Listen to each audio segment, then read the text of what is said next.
Alright guys, today we're working on the Mini Cooper 2019 2009.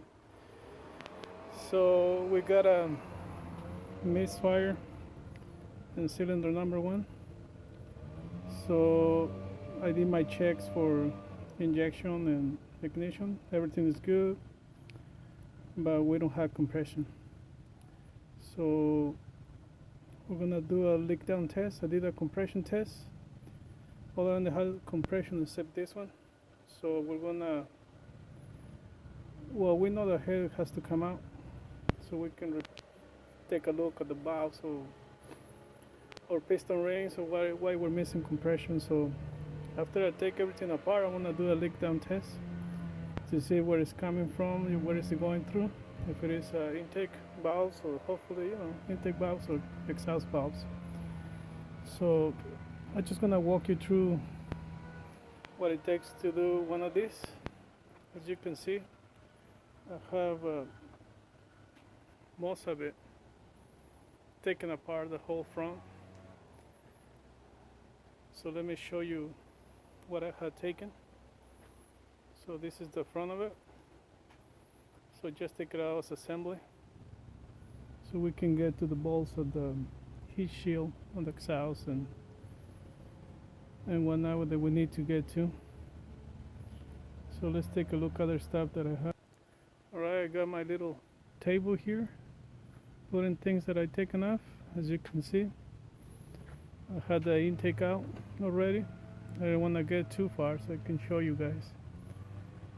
The fender, coolant reservoir over there, the covers, duct work where the air filter is. So that's how much I have taken off, so we can get to the head. Alright, the reason is because we got to take the turbo out.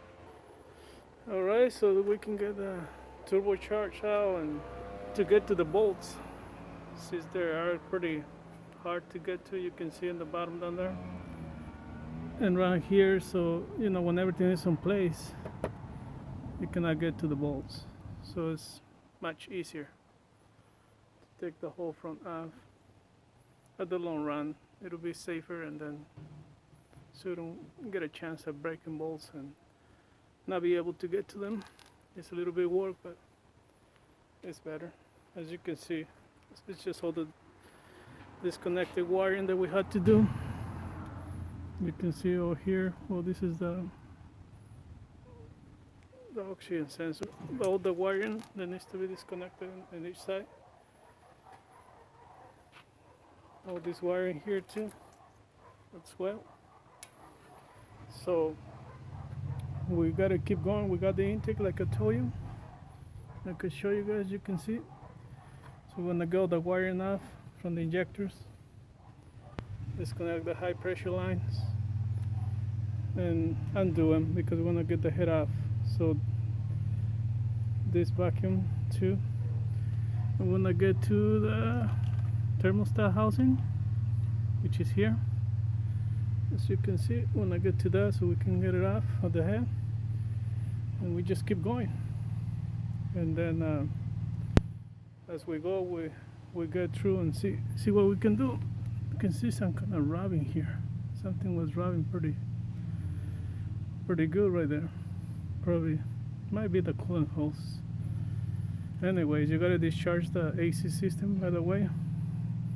You gotta recover it so you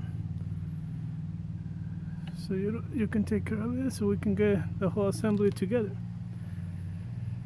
All right, so let's get going.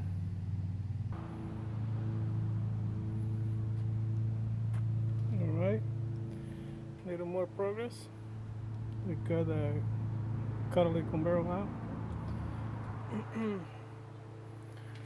Hopefully it's